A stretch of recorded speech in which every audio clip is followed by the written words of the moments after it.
Bonjour à tous, j'espère que vous allez bien et bienvenue dans Parole du dimanche sur LTILT Business. Aujourd'hui, on va parler d'un sujet sensible, un sujet réel, un sujet qui concerne directement la diaspora. Construire en Afrique est devenu une priorité pour beaucoup.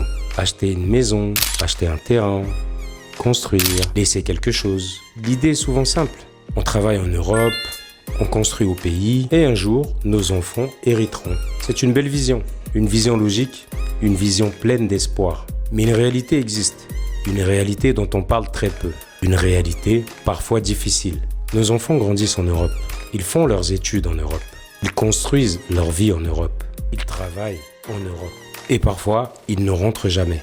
Alors une question se pose. On construit en Afrique, mais pour qui? On construit souvent avec le cœur, avec l'envie de laisser quelque chose, avec l'envie de préparer l'avenir. Mais l'avenir n'est pas toujours celui qu'on imagine. Parce que pendant que nous construisons, nos enfants s'installent ailleurs. Ils créent leur vie ailleurs. Ils achètent ailleurs. Ils fondent leur famille ailleurs. Le lien avec le pays devient plus fragile. Ce n'est pas une critique, c'est une réalité. Chaque génération évolue différemment. Nous avons quitté l'Afrique pour l'Europe. Nos enfants, eux, construisent leur vie en Europe.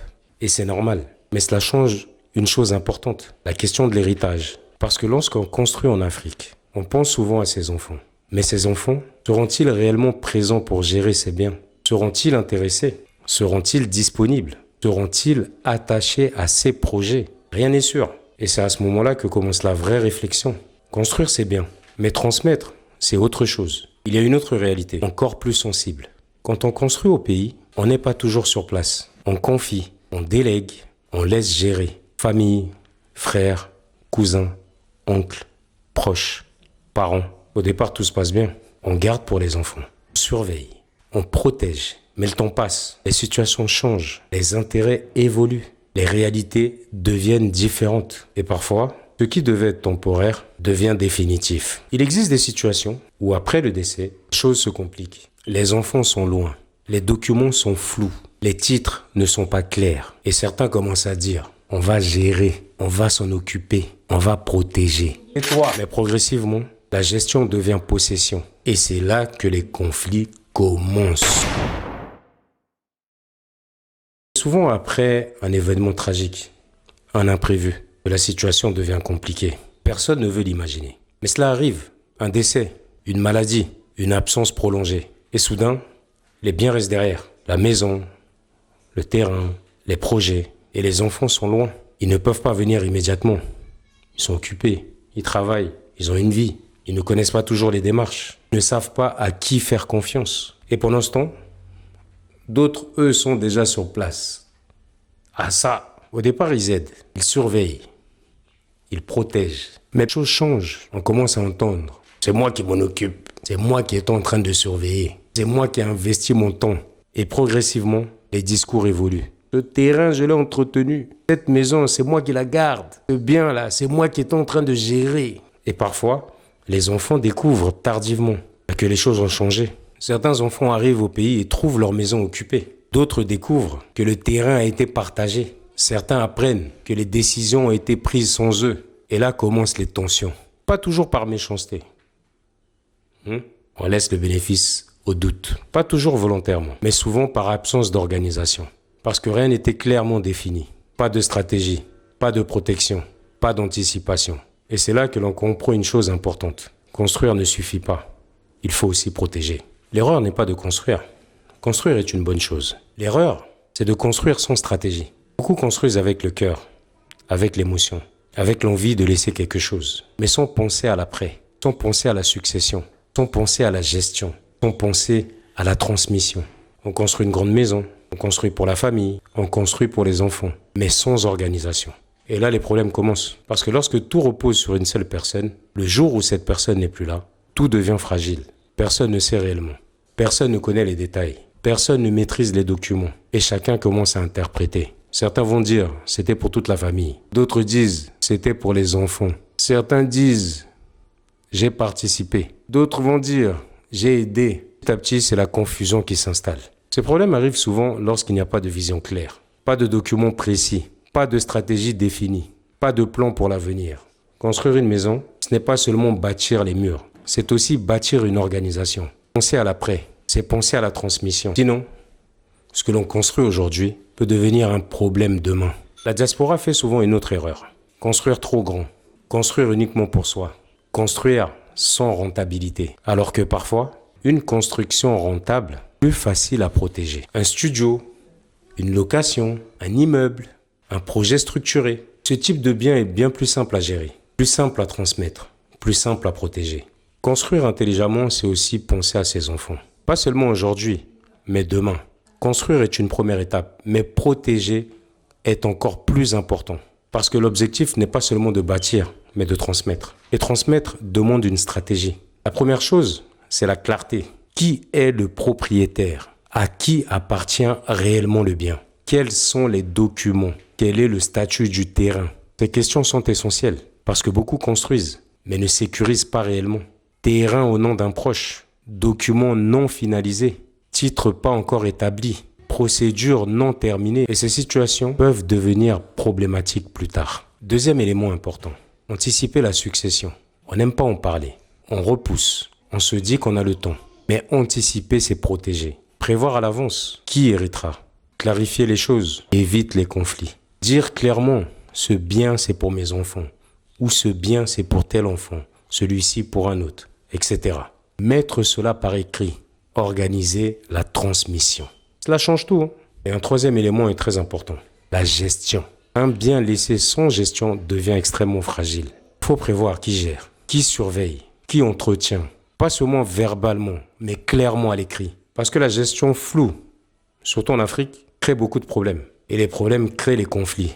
Et comme vous le savez, en Afrique, les problèmes de ce genre, on mène là, je vous laisse noter le mot. Un quatrième point qui est important, construire intelligemment. Un bien rentable est bien plus facile à gérer, à organiser, à protéger, parce qu'il génère des revenus, parce qu'il est suivi, parce qu'il reste actif, alors qu'un bien abandonné devient vulnérable. Et donc un bien actif reste protégé. C'est une logique qui est simple. Construire, oui, mais construire avec une vision. Construire, oui, mais construire pour transmettre. Construire, oui, mais construire intelligemment. Et là, on va arriver sur la partie la plus importante. Quand on construit en Afrique, on pense souvent à ses enfants. Je laisse quelque chose. Je prépare leur avenir. Je construis pour eux. Une belle intention. C'est une belle intention et elle est extrêmement noble. Mais il faut aussi regarder la réalité. Nos enfants grandissent en Europe et ils font leur scolarité en Europe. Ils construisent leurs repères en Europe. Leurs amis sont en Europe. Leur travail est en Europe. Je parle pour les Européens, mais il y a d'autres continents, bien sûr. Petit à petit, leur vie se construit ailleurs. Ce n'est pas un problème. C'est l'évolution naturelle. Mais cela change une chose importante. L'intérêt pour le bien qui est construit en Afrique. Certains enfants aimeront. Certains voudront revenir. Certains voudront investir. Mais d'autres préféreront rester en Europe. Ils auront leur travail, leur famille, leur quotidien. Gérer un bien à distance n'est pas toujours simple.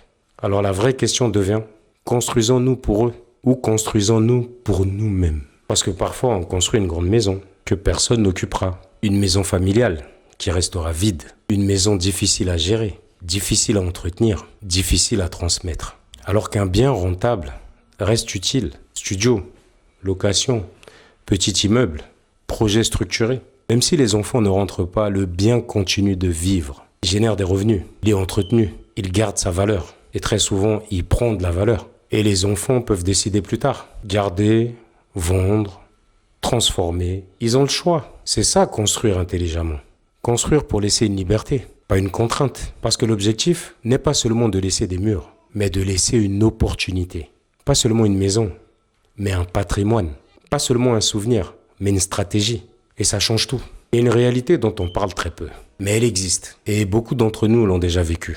Lorsque les choses ne sont pas claires, les tensions apparaissent. Au départ, tout va bien. La famille est présente. La gestion est confiée. Les proches surveillent. On garde pour les enfants. On protège. On entretient. Mais avec le temps, les choses évoluent. Certains commencent à s'impliquer davantage. D'autres prennent des décisions. Certains occupent les lieux temporairement. Et progressivement, le temporaire devient permanent. Et là, tu vas entendre des « je suis là tous les jours, je surveille, j'entretiens, je gère ». Et sans s'en rendre compte, la perception, elle change. Le bien n'est plus vu comme celui des enfants, mais comme celui que l'on gère au quotidien. Puis arrive le moment où les enfants veulent intervenir. Ils posent des questions, ils demandent des informations, veulent organiser. C'est quelque chose de totalement normal. Et parfois, ça ne plaît pas, parce que la situation a changé, parce que les habitudes se sont installées, parce que les intérêts existent. Et là, les conflits apparaissent. Et une fois de plus, en commentaire, le mot magique apparaît. Pas toujours violent, mais présent. Et parfois différemment. Les avertis savent. Discussion, désaccord, tension.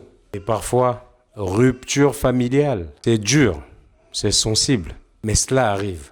Et dans beaucoup de cas, ce n'est pas la mauvaise intention. C'est l'absence d'anticipation. Parce que rien n'était clair, rien n'était écrit, rien n'était défini. Et quand rien n'est défini, chacun interprète. C'est pour cela qu'il faut anticiper. Pas par méfiance, mais par organisation. Pas contre la famille, mais pour protéger ses enfants. Parce que protéger ses biens, c'est aussi protéger on peut dire ses relations familiales. Et éviter que ce qu'on a construit devienne une source de conflit. Construire en Afrique est une excellente chose. Mais construire avec vision, c'est encore mieux. Parce que la vision change tout. Construire sans vision, c'est bâtir aujourd'hui. Construire avec vision, c'est bâtir pour demain. Et quand on parle de demain, on parle aussi de ses enfants. On parle de transmission. On parle d'héritage. On parle de protection. Beaucoup construisent une grande maison familiale. Une maison pour les vacances. Une maison pour revenir plus tard. Mais la réalité, c'est que ces maisons restent parfois vides. Elles ne sont pas occupées toute l'année. Elles ne génèrent pas de revenus. Elles demandent de l'entretien. Elles deviennent fragiles. Et plus le temps passe, plus la gestion devient difficile. Alors qu'un projet structuré reste actif. Studio, location, petit appartement, projet évolutif. Même en ton absence, le bien continue de vivre. Même si les enfants restent en Europe, le patrimoine reste utile. Même si personne n'habite, le projet reste rentable. C'est ça, construire avec vision. Et construire avec vision, c'est aussi simplifier l'avenir, simplifier la transmission. Un bien structuré est beaucoup plus facile en fait à partager. Un projet rentable est plus facile à gérer. Un immeuble peut être parti. Les studios peuvent être organisés. Une maison unique est plus difficile. Qui habite? Qui gère? Qui décide? Alors que plusieurs unités permettent beaucoup plus de flexibilité. C'est une stratégie, une réflexion, une anticipation. Construire, mais aussi penser à l'après. Il y a une chose importante à comprendre. Quand on construit, on ne construit pas seulement des murs. On construit une histoire. On construit un héritage. On construit un avenir. Et souvent, on le fait pour ses enfants. Parce qu'on se prive. On travaille dur. On économise. On investit. Avec une seule idée. Leur laisser quelque chose de solide, quelque chose de concret, quelque chose qui dure. Mais ce qui serait difficile, ce serait que cet héritage ne leur revienne pas même réellement. Ce que tu as construit avec des années d'efforts, perdre. Ce serait que tes enfants n'en bénéficient jamais. C'est pour ça que réfléchir à la succession n'a jamais été négatif. Ce n'est pas non plus pessimiste, parce que quand on est africain, on a nos croyances. Ce n'est pas méfiant, c'est responsable. Parce que protéger, c'est aussi aimer. Anticiper, c'est aussi préparer. Organiser, c'est aussi transmettre. Construire, c'est une chose. Mais s'assurer que tes enfants héritent réellement en est une autre. Cette réflexion, elle devient extrêmement essentielle aujourd'hui. Parce que la diaspora change. Parce que les générations évoluent. Parce que les réalités sont différentes. Nos enfants ne vivront pas forcément la même histoire que nous. Alors construisons, mais construisons intelligemment. Pour aujourd'hui, pour demain, pour eux. Il faut aussi dire une chose avec calme et avec lucidité. La diaspora construit beaucoup, mais parfois elle ne protège pas assez. On voit des maisons magnifiques, des projets impressionnants, des constructions ambitieuses, mais derrière, zéro stratégie. Pas de succession prévue, pas d'organisation, pas de transmission de pensée. Et c'est là que le danger existe, parce que construire sans protéger, c'est prendre un risque. Un risque pour ses enfants, un risque pour son patrimoine, un risque pour l'avenir. Coupons, je verrai plus tard. Les enfants s'organiseront. La famille comprendra. Mais la réalité est parfois différente. Quand rien n'est clair, les interprétations commencent. Quand rien n'est écrit, discussions apparaissent. Quand rien n'est prévu, les conflits naissent. Ce n'est pas systématique, mais cela arrive. Et quand cela arrive, il est très souvent trop tard. La diaspora doit évoluer. Construire, oui. Investir, oui, mais organiser. Laisser, oui, mais protéger. Parce que notre génération est en train de bâtir. Et c'est une réalité. Mais la prochaine génération doit pouvoir hériter réellement. Et cela demande une réflexion dès aujourd'hui. Construire, mais aussi penser à la succession. Construire, mais aussi penser à la transmission. Construire, mais aussi penser à protéger ses enfants. Et en conclusion, je dirais ceci. Construire en Afrique est une excellente décision. C'est préparer l'avenir. C'est créer un patrimoine. C'est bâtir quelque chose de concret. Mais aujourd'hui, il faut se poser des questions. Pour qui construisons-nous réellement? Parce que nos enfants grandissent en Europe. Parce que leur vie se construit ailleurs. Parce que leur réalité est différente. Et cela change notre manière de penser. Construire ne suffit plus. Il faut aussi protéger. Il faut aussi protéger. Il faut aussi organiser.